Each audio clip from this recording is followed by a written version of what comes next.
Hello, everybody, and welcome to episode 67 of the Lunch Bunch Show. Today's topic is a topic that I think that everybody questions, and that is, how do you cope with failure? How do you deal with those things that happen in life that sort of put a block up and say, you suck. You thought you knew what you're doing, but you don't. It's tanked. We're going to talk about resilience. How we cope with that. Do we internalize it? Just because a project has failed, does it mean that we've failed? A lot of people do that, and I'm speaking from experience here. I tend to do that. I have a very thin skin, which probably didn't help me in my theater career because I couldn't handle auditions and rejection. It's the question is, how do you deal with resilience? Not with resilience, actually. How do you deal with failure? Are you resilient? Do you bend or do you break? What coping mechanisms do you have?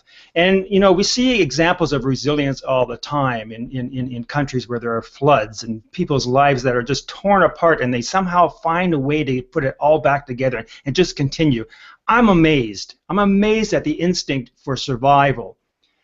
Today is not going to be that big. Today we're going to talk about business. As an entrepreneur, as a small business owner, when you get into something with so much passion and you want it to work, and and you have this goal in your head that 3 years from now we're going to be here, and 3 years goes by and you're still at the beginning, or even worse, you're nowhere. You've lost everything. How do you deal with that? So we're going to ask the panel to share their experiences, their ideas, maybe share some coping mechanisms that they have on how to deal with those things in life that just sort of put a stop and make you wonder whether you're doing anything at all that's correct. So we're going to open up with, we're going to ask Jess first, because Jess is very insightful, and I find her very wise about these things. So Jessica. Well, thank you. I'm honored for that. The first thing that comes to mind is that you will also hear my co-host this morning from Seattle, Woodinville area.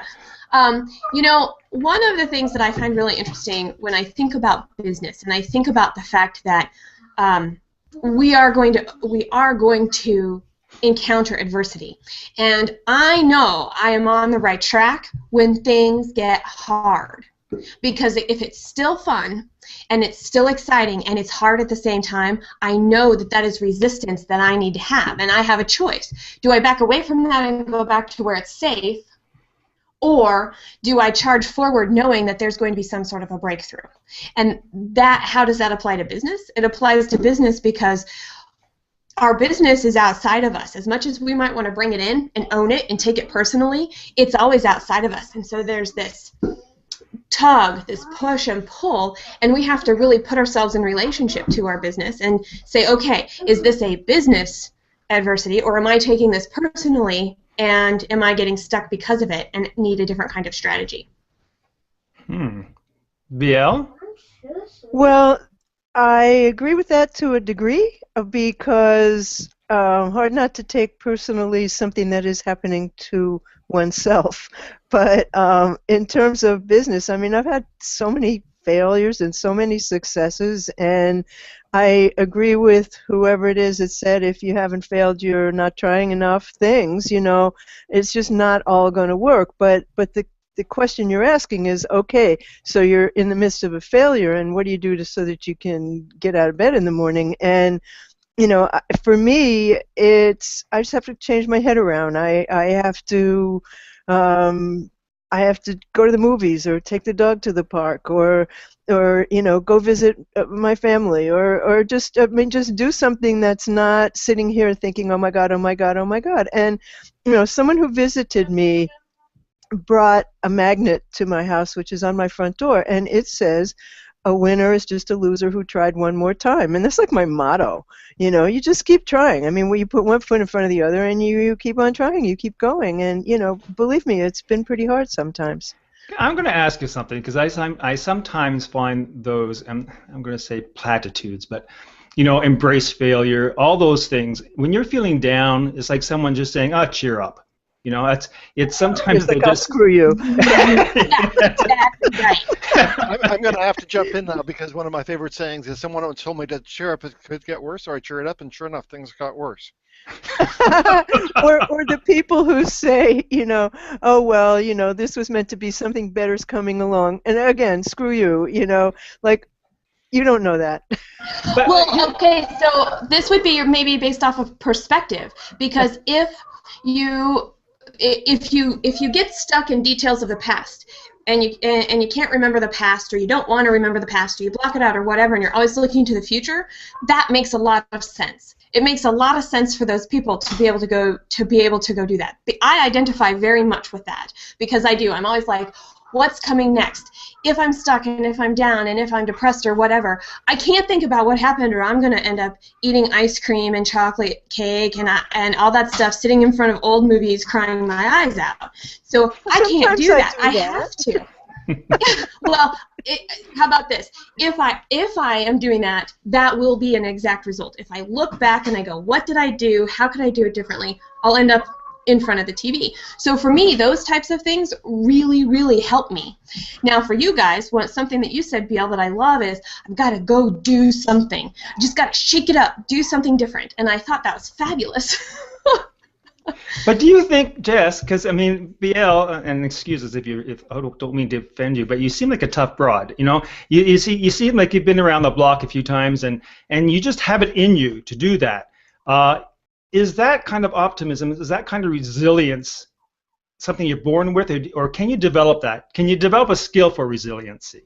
I believe you're born with it. I think people come with their little personalities as babies, but I think that life also. I mean, if all that you get is failure, I don't think you can continue forever to be resilient. I think there has to be some up and some with the down, but for the most part, I think it's built in. I really do. I mean, I can't stay depressed for long. See, I think that's so awesome, BL, because I agree. I also think that our situations, personally, professionally, in our business, or whatever, we might forget that we're resilient. And once we forget we're resilient, it is a big, long training path to get back to learning. It's almost like learning to walk all over again. How do I be resilient? What is going to help me shake this off? How, and if something doesn't work and you end up farther backwards and more depressed, what's that like? It's interesting. So I think we can forget. Well, I'm going to have a couple comments. Sorry, I just want to bring this up quickly. I love that BL. It's an awesome magnet. I have a magnet that is from Grumpy Bear, and it says, "So I failed. Where is the wine?" Now that's another coping mechanism. And thanks Nazim for that compliment on the tie, by the way. But I want to. Okay, let's go back to the gene thing, or whether you can learn it. And I don't know. I mean, there's some people. Obviously, UBL, you just have that. That's part of your personality. You're a survivor. And I think that question of how you deal with failure. Do you deal with it as a survivor or as a victim? Did somebody do something to you to cause you to fail? Or is it something that you just recognize, saying, "Oh, this isn't. I gave this a shot. I'm going to give something else a shot." And I think part of that is for people that struggle with depression, and I struggle with depression. I've struggled with it all my life. And there are some times it's when you internalize things, you can't. It's not easy to just sort of distract yourself and go on to something else. You really have to work at it. And what I find is there is things that I do to help me work through those things. And part of that is just taking care of yourself. Being healthy, going to the gym, eating properly, getting some sleep, not isolating yourself, which is the first instinct that people have when they're feeling bad, or they're isolated, or they feel like a failure. There are things that you can do. So maybe if you weren't born with it, you just have to work harder. It's like people who aren't born with a certain talent, that just have to work harder to perfect it. I also think that, surviving a few times helps you become more resilient. I mean, I've had some pretty awful, I feel like you can't kill me. I've been in situations that, I should not have survived physically at least 3 times in my life, and I feel like I am physically resilient, and I'm not telling you that I don't get down. I certainly do. I mean, anybody who says that is lying. But I think that when it happens, I have a dog and a cat. I mean, if nothing else, I can throw the ball for the dog and it cheers me up. I don't find that I can stay in that state for a long time, but, yeah, it comes. And I also go through things, when I start a new project, I go through this I go through what I call I have to give them their money back now. What was I thinking? I can't do this phase. Mm. And then I go, well, of course you can, and move forward. So a lot of it is self-talk. Okay. That's awesome. Hey, I wanted to share with you, I've got this book, I Had It All the Time by Alan Cohen. There's a page in there, page 158, and they talk about people who have had a lot of failures that actually turned out to be a lot of successes. For example, Babe Ruth is famous for setting a home run record. He also holds the record for the most strikeouts. So, it's kind of like, how are you looking at it? Everybody remembers you for your accomplishments, but they don't always remember what you did to actually get there. Well, that's like the 13-year overnight success, I mean, Yes. You look at these people and you say, wow, aren't they lucky? That person is an overnight success. Yeah, look behind the scenes. They've been working on that for the last 13 years. A neighbor of mine just got to, the most colossal success. And people are like, oh, you're so lucky. He's been working like a dog for the last 13 years, all by himself on a project that now is like the biggest success on the planet, and he deserves every instance of it. But it's not overnight. None of this happens without keeping on going. It's not easy. I think it's, as this quote that I'm showing says, it's sometimes you don't have a choice. Sometimes, it's not a choice to survive, You never know how strong you are until being strong is the only choice you have. And I think for most, obviously this is a dramatic example, but for a lot of people, that's what they're confronted with, and that's what I this is on a smaller level, but I think that oops, I just gave put the wrong graphic up there. That was last week. I think that that's what I tell myself basically. If things aren't going well, and I'm thinking, okay, listen, I've reached my period that I gave myself to succeed at something, and it's not there. What choice do I have? I don't have a choice. I'm not doing what I'm doing. And so in that way, I just plod on. And now I can't plod on and do the same thing I've done before, because obviously that didn't get me anywhere. So I have to plod on and be creative and think of another pivot or think of another way of doing things. Because ultimately for me, there's no choice. There's no plan B, C. I've gone through the whole alphabet. I have to get the Greek alphabet now and pull that one out, because I have all the ifs, ands, and buts tied up. Would you like an example? I have a self-example that just is very new to me and I'm still figuring out. Do you want to hear kind of where I'm at with that? Because I also feel like I'm at the end of the Greek alphabet in a lot of ways. So I always thought that my strength was doing things, a lot like what BL is talking about. I'm just going to go out and I'm going to get something done and I'm going to shake up my energy and I'm going to be able to do that. Applying that to business, I've got all these things.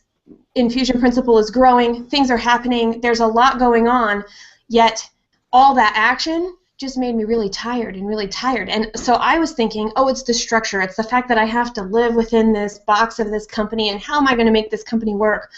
And it's that part that actually is making me really drained. Well, it turns out, after a lot of self-reflection over this past weekend, I was able to shift and switch that around and go, whoa. If I look at this and go, wow, here's the structure of the business, here's all the to-dos. I'm making this plan. I love this. I get excited about it. I want to help. I want to jump in. I want to get out of bed. When I know that there's a plan, that there's something to move forward with, and it doesn't matter what the stuff is that is the details, the really big minutia, but I've got this idea, and I want to go build the outline and the structure for this idea. And then I go, oh man, my list of 10 to-dos just turned into 100 to-dos.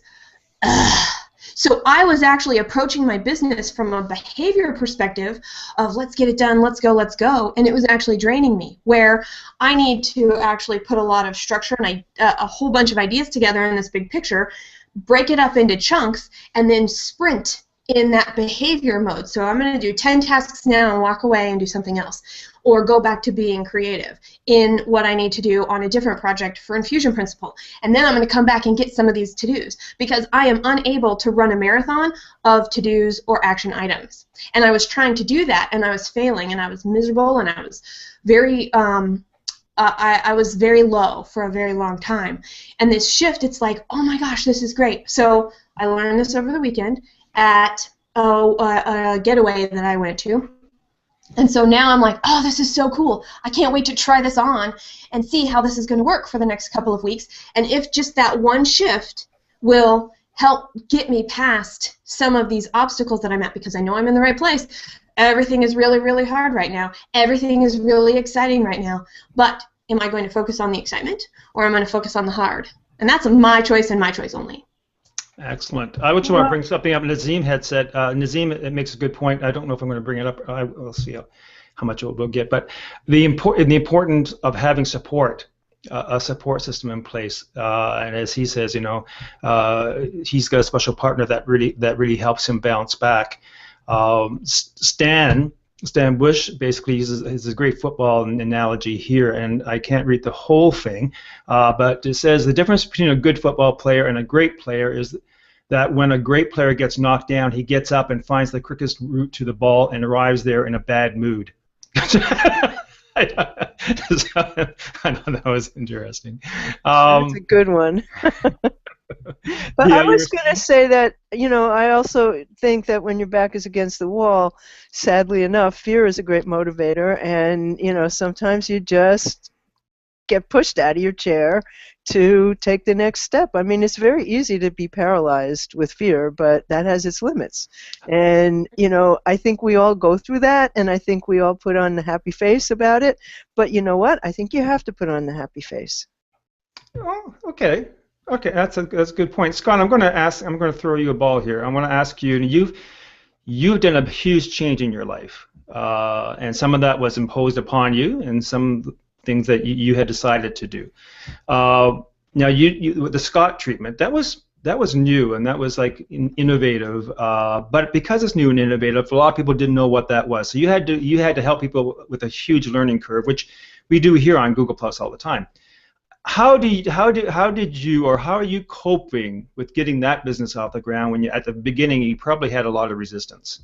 Well, thank you for asking. I brand myself as the reluctant entrepreneur who never looked back, and it's because I didn't necessarily choose to be, you know, working from home and you know, being, you know, on my own, but I've discovered that there's a great support system in all of those things. So I'm reminded that they're saying nowadays that you might be able to have a business plan, but people used to create a business plan and it would be a 5-year plan, you know, a 6-month, 1 year, and 5-year plan. Nobody has a 5-year plan anymore because things are just changing so fast. So it might be that you can have a goal, you can have an horizon, you can have a plan, but the watchword now is be flexible. And so I started off not with editing videos, but doing something else, and then discovered that Hangouts on Air could be re-edited and repurposed, and that seemed to be a great idea. And the market has matured to the point that there are now niche little places where people can utilize videos, and Hangouts are a good way to create videos, and things are really creating. If you hang on to something too long, and this has been what I've done all of my life, is that I've found myself in a comfy spot and I've just hung on for dear life, and life has changed, and all of a sudden I'm out on a limb and someone cut it off. That's the falling down.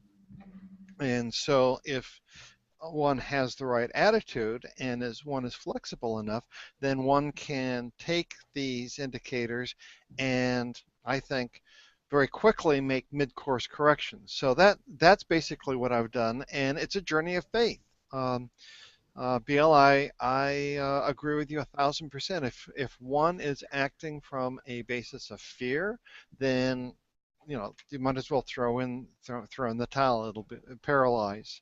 One of the great things about no longer being a teenager is that we've all been there, done it, and we've seen that we've been able to survive it. And so you can say, well, all of the life lessons that we've had so far, I can apply those, and it's not going to be the end of the world, and we can just see our way through through the obstacles, navigate through there, and see what happens. Well, So I hope that answers your question. in the immortal words of George Michael, you got to have faith. Faith. But I want to point out that because Jess was waving wildly while you're mentioning about not having a 5-year plan, and so I'm going to give her the floor for a second. I think time's up. We got to say goodbye. I was going to say, Scott, I love this. Scott and I have this conversation every once in a while when we're just chatting, and it gets wild and woolly because I love the fact that Scott can have be adaptable without a business plan, and I come from the perspective of my business has a mission and a vision, and I have a mission and a vision, and they have to complement each other. And I want my business to no matter what, this has some purpose that I can give back and provide value to the community. That's got to have a plan. Otherwise, I shouldn't say it's gotta. How about this?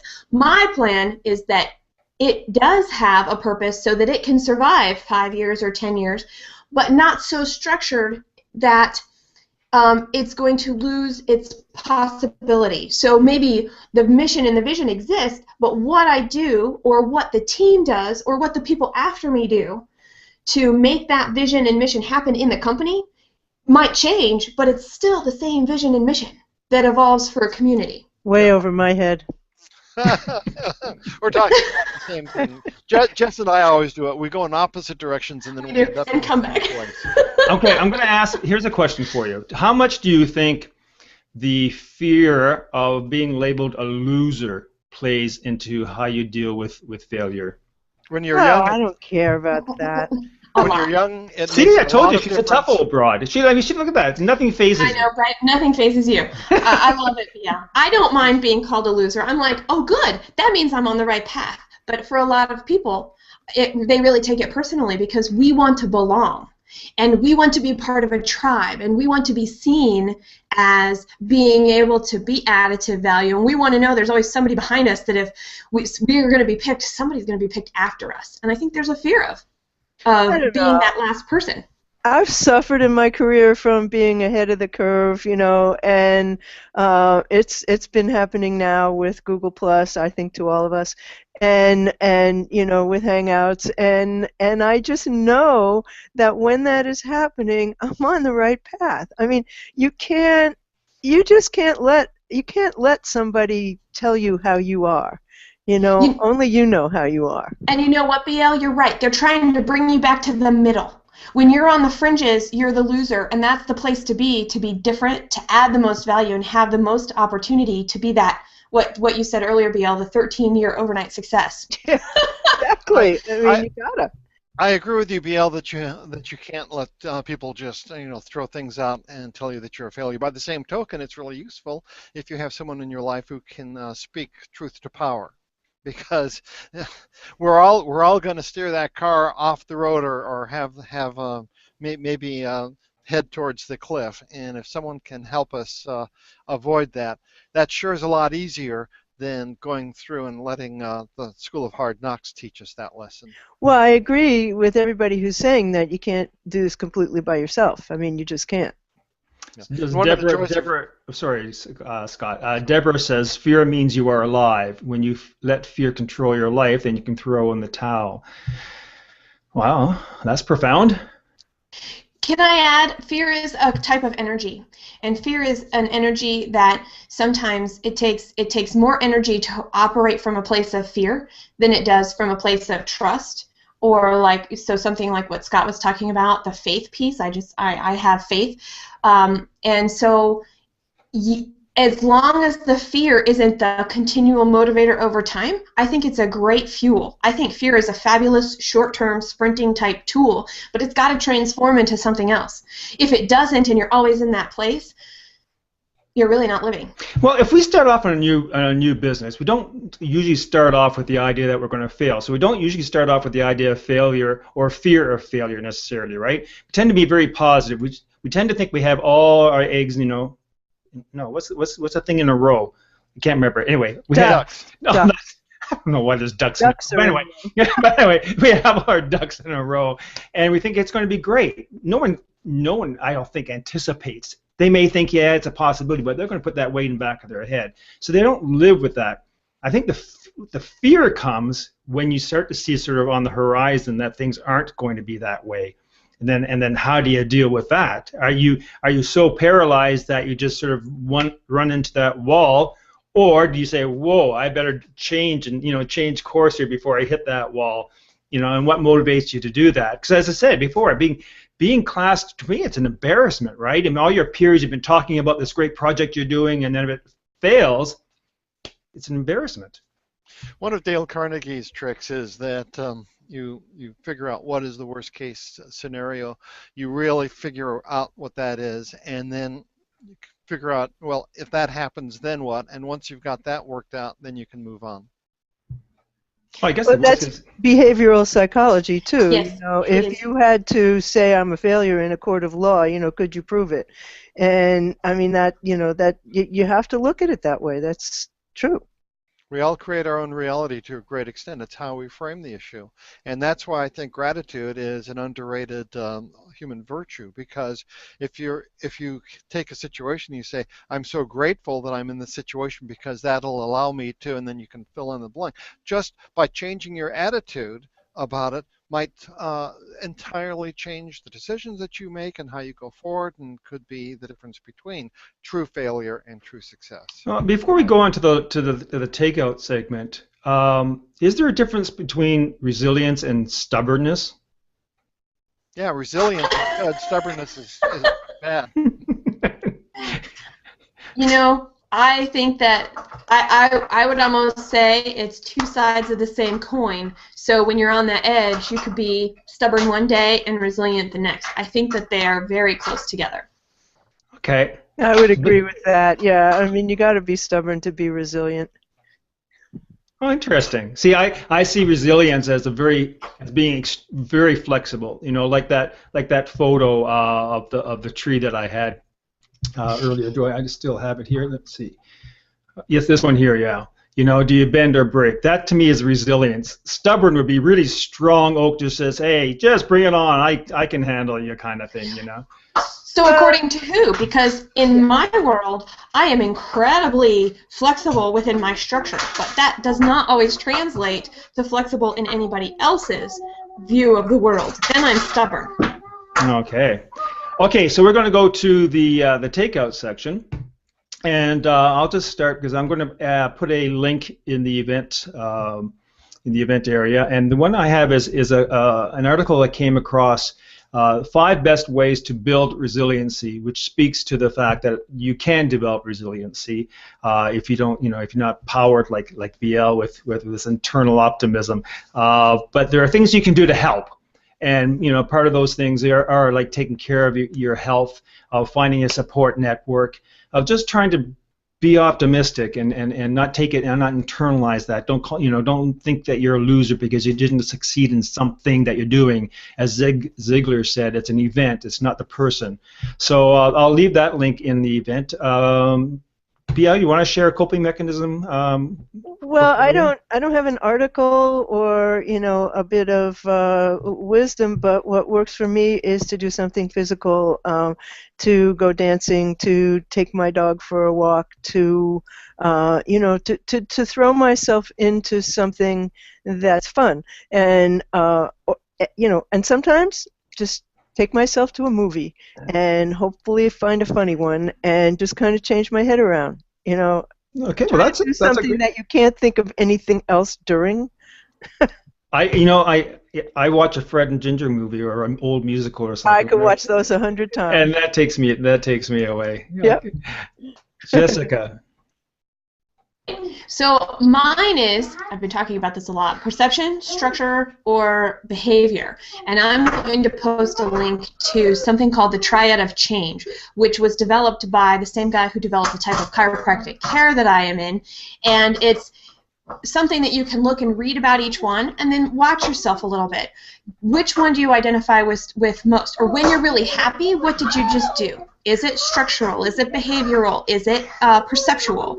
And keep track of some of those things, and then over a while, do the same for what did you just do that you feel drained? What do you do that it was tiring?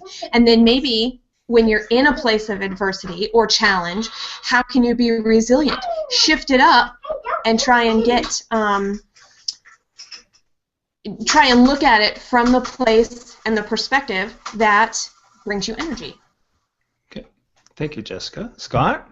Well, a while back, David Amerlin was in Hangout on Air, and his one of the topics during the Hangout on Air was overcoming HOA resistance through small steps, then go from there.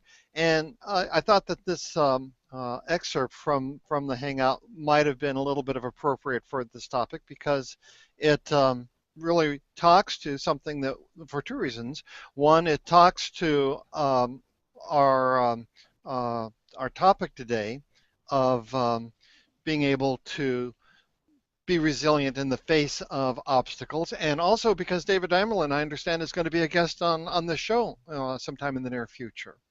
Oh, really? Oh, cool. I have to watch that. That's going to be good. Okay.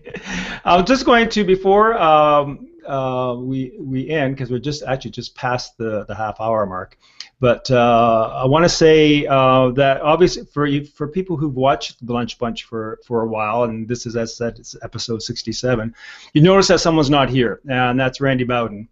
And on behalf of the Lunch Bunch and everybody in the community and everybody out there, his dad passed away last weekend.